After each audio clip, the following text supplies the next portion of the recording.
Here we go. Z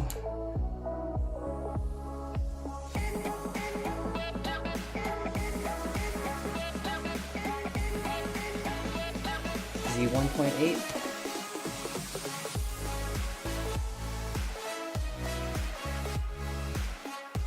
Right, let's see.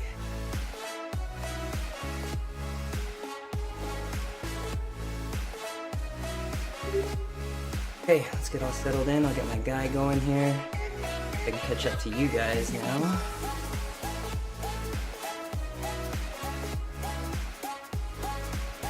Bump here. All right. Welcome everybody to In the Feedzone. We've got a couple technical difficulties, but we are gonna work through it. I am working my way up to the group. I'm about 10 seconds off and then I'll get started here. Just about there.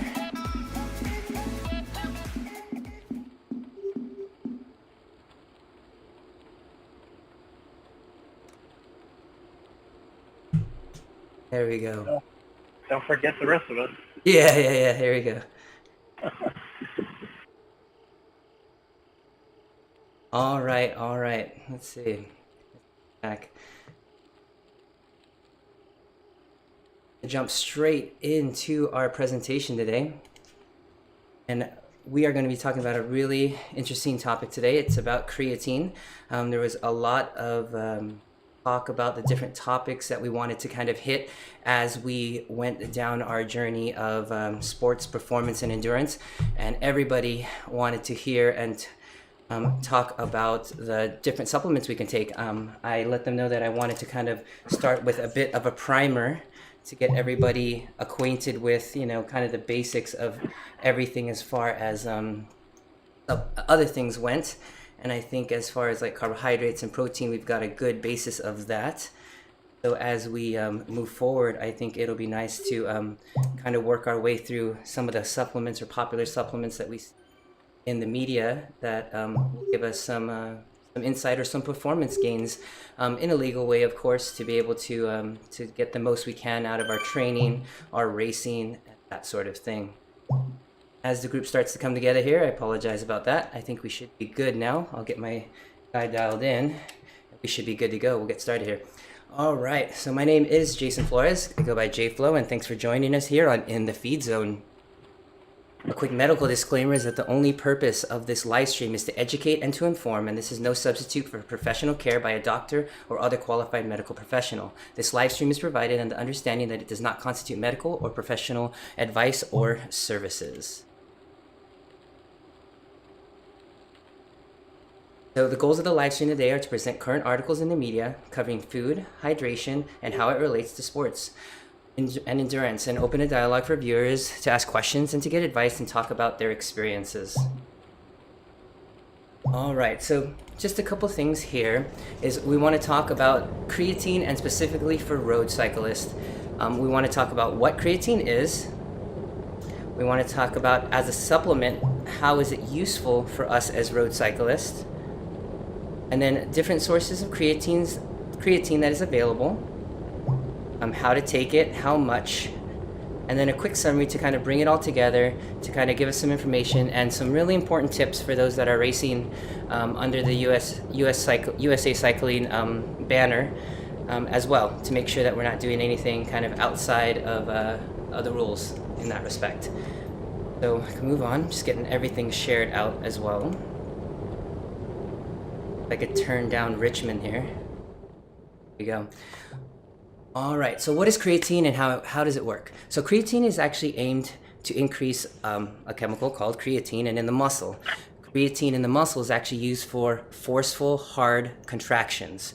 And so think about when you get up for a sprint, when you're in the pack and you want to push for that, to close that gap, or even to make that initial move for a bridge, or that sort of thing. Those are the quick, fast, hard strength movements that we're looking at making with things like creatine, and that's what we need and what we use in our muscles to make that type of movement. So we're looking at max efforts. When you do take creatine, it aims to increase it, and research does show that it can increase it up to 20% above the normal levels that we find in our bodies. It also allows for the production of max efforts for longer and then more frequent than you normally would if you didn't take creatine alone. So creatine is one of the longest studied safe supplements that we can take, time and time again for all sports, no matter what you're doing pretty much. If it involves any max efforts at any point in time, it can definitely be useful. There are also some benefits. There are also benefits of muscle size, but for us, most importantly, for muscle strength. We'll kind of talk about those. As far as a supplement for us, like specifically, it's not a major factor when the effort's not full out. So thinking you're on the wagon, thinking you're doing like a long century and you're not doing big sprints with not a whole lot of climbs, that sort of thing. We're not talking about that sort of efforts, like long steady. We're more so talking about efforts that are kind of sprint efforts. You're talking about our shorter races online, even anywhere within an hour. You're kind of matching efforts, as well as things like crits, criteriums, and even short circuit races and that sort of thing. Without saying, there is an associated with slight weight gain. And usually it's very mild and usually offset by the amount of riding that most of us do. So it's not something that we find ourselves having to kind of watch out a lot for. The last thing is that there is a variable response, so it's something that everybody's going to have to try for themselves, and they need to figure out if it does work for them or not. And then I'll show you a couple different ways you can kind of test and kind of figure out if it's something that is interesting without saying for you. And so let's moving on. So different sources of creatine. Of course, you can get sources. You know me, I always talk about real food. So you can get these from meat, fish, chicken, all throughout the day. These are things that you can get into your meals, and that allows you to get the creatine that you would normally get otherwise. And so to build your body, build your muscles, and to move and to work out. But a supplement form, the most common, is actually called creatine monohydrate, and it goes by CM. So creatine monohydrate is the one that has the most research on effectiveness, and also the one that's most recommended. So most effective, definitely on that form. So this is the form that you'll mostly see, like when you go onto websites and you go into the vitamin store, or you go to the performance bike shop, that sort of thing. You'll find that as a supplement. So that's what you'll be looking for: creatine monohydrate. So the question is how to take creatine. So there's a couple ways.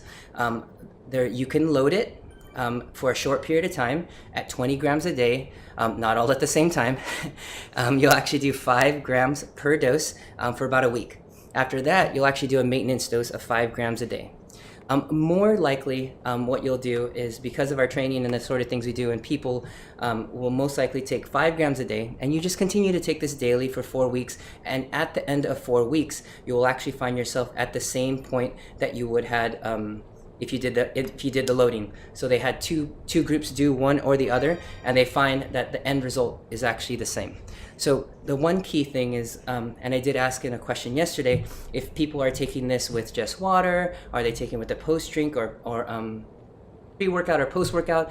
The timing of it actually doesn't matter. It's the amount that gets put in throughout the day or throughout the weeks, kind of compounded. But the one thing that does show in the science that's strong is that taking it with a carbohydrate source can help spread the absorption when you do take in the creatine. So taking it with, if you're doing a pre-workout with carbohydrates, or a post-workout, of course, with carbohydrates, depending on the intensity of the workout, it can definitely help spread the absorption as far as the creatine in the body. So kind of bringing it all together, we're looking at creatine is made in our muscles. Normally it's not something that's not in there. It is actually in there, and it allows us to do the things we need to do. So if it's something new for you, it's not something you've been missing. It's something that's always been there. But supplementing can increase this level. So thinking about those strong efforts again. So you're looking at improving performance in short and high intensity efforts. So fast out the gun, cyclocross style, big sprints, sprinting out of every corner in the crit. These are things that you can get less perceived exertion, less repeatability as far as the power levels and that sort of thing. And so the one tip I always wanted to bring in is always making sure you have a clean and pure source. So I have a lot of athletes that say, yeah, I'm taking creatine, it's bundled up with my pre-workout, my post-workout, or that sort of thing. And you just need to be careful when you do that sort of thing, just because source and the bundling of it with other things, it may not be as pure as if it was just it by itself. Creatine is very, very inexpensive. Inexpensive, meaning like pennies on the dose. So there's not a whole lot of cost involved with it. So it's something that you can get on its own, and I do recommend that. And just being careful of combining with other things, because a lot of times you won't get the dose that you need, up to 5 grams, and it'll be bundled with a bunch of other stuff. And if you don't know what the other stuff is, it actually might be on lists that are like illegal to take during some of our sports if we're involved with like USA Cycling and that sort of thing, or your cycling group, as far as that. So that's something to always watch out for, because the studies or the things that I've seen are always because people didn't know that they were taking it with something else, and it's innocent things that they were taking. So I did forget to mention that this actually was brought to us by one of our writers on Team ODZ, and there was some interest in it, but it actually came from Cycling Tips. So as usual, this is not any of my information, but just a really good summary of the things that we need to know kind of from the top down about creatine. So just kind of bringing it together, we're looking at pretty much 5 grams a day, or a loading dose of 20 grams per day over the first week. We can get this from normal foods, and looking to try it out. If you haven't tried it out, it's one of the safest things. The side effects are little to none, if any, as far as trying it to get those efforts up, and then see how you do. Try it for 4 weeks, and then get off it for 4 weeks, and then see how you like it. So that's about all I had. Here's a link. Cyclingtips.com is where you can find this and a whole lot of other articles. The next ones we have coming up are actually very, very interesting too. We have things like baking soda and a couple other ones, beta alanine, and some other fun things as far as like supplements. So we'll be able to kind of delve into that and see what people are taking. And then actually I could jump in on Facebook here and see. But in the meantime, anyone on Discord, if you have any questions, also if you do take creatine, kind of if you could share your story of how you take it and what you feel, I definitely would love to hear that. So Jason, what's the form of it? Is it a pill or a powder, or how is it? Yeah, there's a couple ways it comes, and it does come in a pill form. The cheaper way is typically powder. And so that's a good way to kind of to get what we need, but it really depends on kind of how you take it. Pills are actually pretty easy, but the cost is a little bit higher because it is packaged and that sort of thing. Or how is it? Yeah. Okay, so no comments there, but I know one of our team writers was talking about how he took it. I'm trying to get the comments up.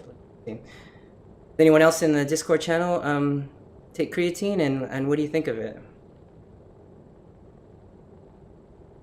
So I could actually share kind of my own experiences with it. So in the off season, I think it was 2 seasons ago, my coach actually mentioned it to me and was like, hey, during the off season, we're doing a lot more strength training.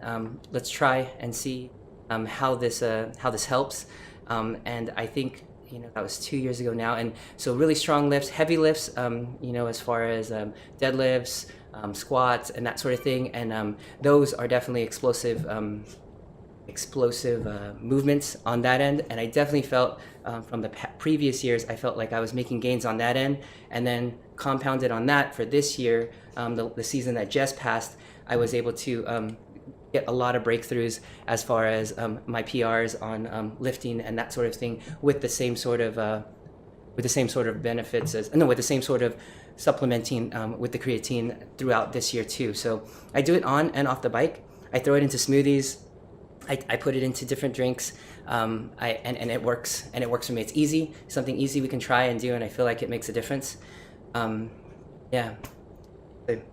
As a comment in Discord, yeah, a lot of people use this for like bodybuilding and lifting. The comment was that they use it to increase their lifting strength and for core workouts, and they use it along with caffeine. And definitely, from our conversation last week, you can stack these sort of things into your workouts and into your regimen, and they can make a difference in the little bit that we can. They will help us.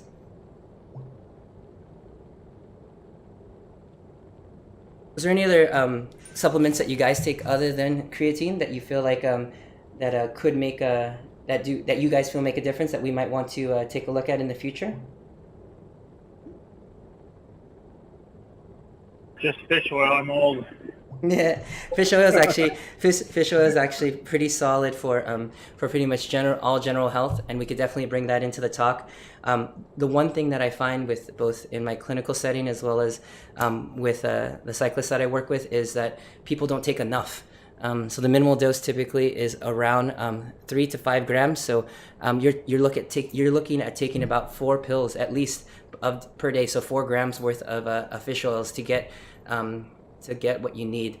And even to level up from that, we could probably come into a conversation of taking something like a cod liver oil, which is a more concentrated form of the important ingredients that are in like fish oils. So that's something to look into too. It's a little bit more concentrated, but yeah, we could definitely bring that into topic. So a little bit on the shorter end. I had a couple technical difficulties on this side as far as the webcam and lighting and stuff in here, but definitely was able to bring you guys this topic. I'm really excited to have this going every week. We're about 7 weeks in.